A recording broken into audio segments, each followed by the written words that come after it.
Hello out there, everyone in confinement land.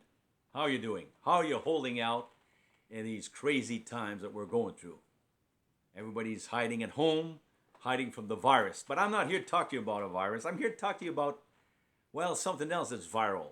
I'm talking about viral big band jazz. Really good, hard driving, hard swinging, viral big band jazz. Something that can chase away any kind of blues that you might have due to this COVID-19 crap that's going around. And I'm talking about an album. Have you ever had this, happen to you? You go out in a record store or whatever, and you purchase an album, and you say, "Oh, this is interesting. I'm gonna buy this." You take it home, and you give it a superficial listen. You don't really sit down and really listen to the album, and you superficially hear it, and then you put it away, and you say, "I'll get back to it sometime later," and that later never comes.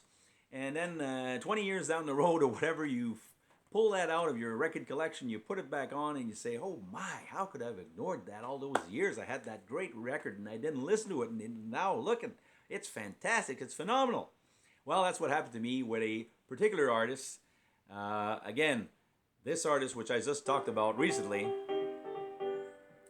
And of course, you recognize the notes of the piano that belongs to this man.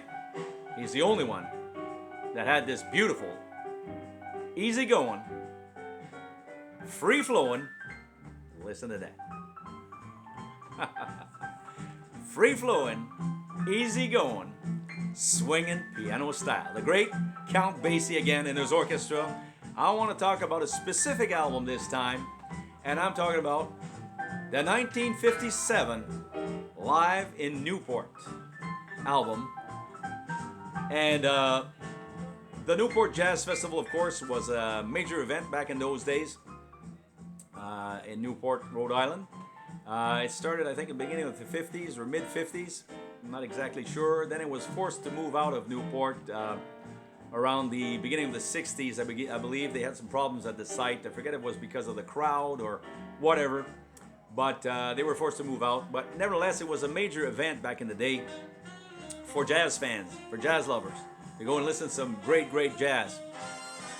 And the preceding year of this performance by Basie, Duke Ellington had performed in 1956 and had a whopping performance there at the Newport Jazz Festival, which was also recorded and put out on Columbia Records. You may be familiar of this great recording. It's a classic now, and so is this one. This one's also become a classic over the years, the performance by Count Basie. But Duke Ellington had a sort of a revival of his career in a certain sense at that particular performance in Newport the previous year. And Basie was here this year, and the event was emceed by the great talent scout for Columbia Records, John Hammond Jr., or actually no, John Hammond period, because John Hammond Jr. is his son who plays blues guitar.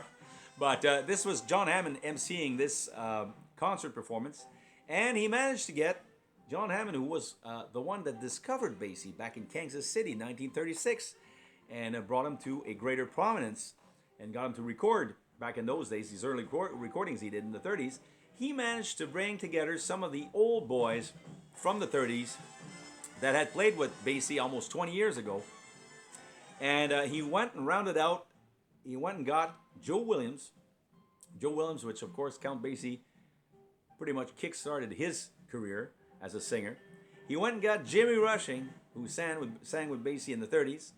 He got Lester Young on tenor sax, Illinois Jacquet on tenor sax, Joe Jones to sit at the drums again, and the great Roy Eldridge on trumpet. All cats that had played and performed in the early Basie band of 1936, 37, 38. And it's just a whopping performance. It's a whopping performance. Great blowing, hard driving jazz, like in here, like this, just, but relaxed and swinging at the same time. And when you listen to the Basie band, it's got to bring a smile to your face. These guys are really enjoying themselves. You can tell by listening to this recording or listening to the other recording. I have one recording, as I said, that's a reference for me. It's like a reference for all the performances that Basie made. It's a really tour de force performance. It's the 1977 Live in Montreal album, which I talked about in the last program, where the band was set to go on stage at like 9 o'clock, and they wound up going on stage at 1 in the morning, and still they come out swinging and just tearing up the place.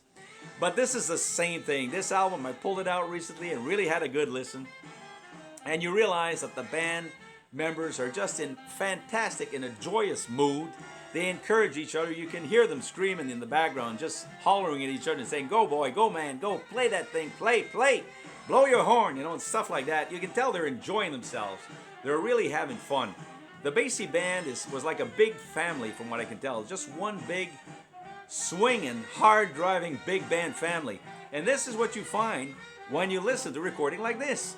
This is what you're going to find. You're going to find joyous spirit of joy, great jazz, great solos, and just a easygoing, swinging, rocking atmosphere. I can't stress this enough, especially in these times where people are getting depressed and discouraged because they don't know how long they're going to have to stay home and stay in a sort of a crazy lockdown. We're almost like living in communist Russia in the 40s and 50s. I don't know.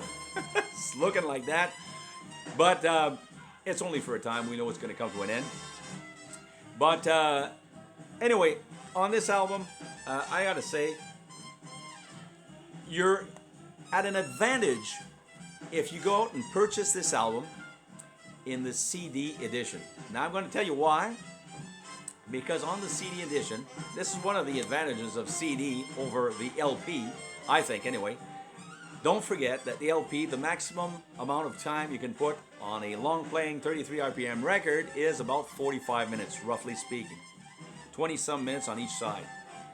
The CD has at least, if they really want to fill it up for you, they can put an hour and 20 minutes on a CD of music. So on the CD edition, on Verve Records, of this great record, well, there's 5 extra tracks that are not on the original LP.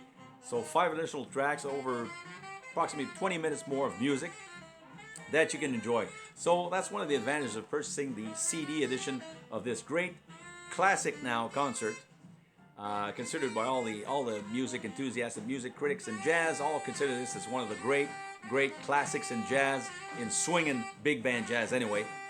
And of course, if you have the LP version, you'll have just about you'll have 8 selections. Okay, on the CD version, you've got 13. There's some advantages at having the LP version. If you have an original LP of the early days of the 50s or the 60s, you might be getting a lot better sound out of it because of course, the master tapes deteriorate over time, and you lose some frequencies, you lose some mid-range, you lose some of the music over time with age. It doesn't matter that they go back to the original master tapes to produce the CD. They will have deteriorated to a certain extent. And if you compare them sometimes with the original record, you'll see you'll be able to hear the difference. But aside from that, this is swinging big band jazz, no matter what format you listen to. And it's my recommendation to lose the coronavirus blues. So that was it for this little rant and this little episode. Again, another recommendation of the great Count Basie band. Listen to them go. Listen to them swing. Oh, man. This is dynamite.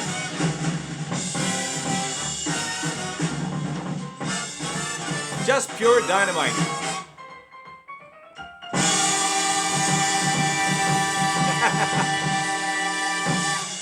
Now, if that doesn't chase away the coronavirus, I don't know what will. Anyway, that was my recommendation for this week's little episode. And thank you, John Hammond. And so that was my little episode. And until the next episode where I recommend another album, well, I'm reminding you to stay safe, be safe, stay home as much as you can. Try and prevent the spread of this crap. And jazz on. Always remember to jazz on. And I'll talk to you again at the next episode. Oh, and don't forget, if you were interested, you like these little episodes, you like to hear me rant about an album or an artist in jazz, don't forget to go ahead and subscribe. Don't be shy. Subscribe to my channel. Like that, you'll see when I put up a video, I post a new video. And don't forget to comment. Let me know what you think. I like to read your opinions or your comments or whatever on the music, on the artists, whatever. Leave it in the comment below. At the bottom of this video, you scroll down way down, and you're gonna find the spot where you can comment. So go ahead and comment. I enjoy reading your stuff, and often I'll even reply to you. So until then, as I said, jazz on and keep up your spirit, keep up a good attitude. We'll get through this together. Bye bye.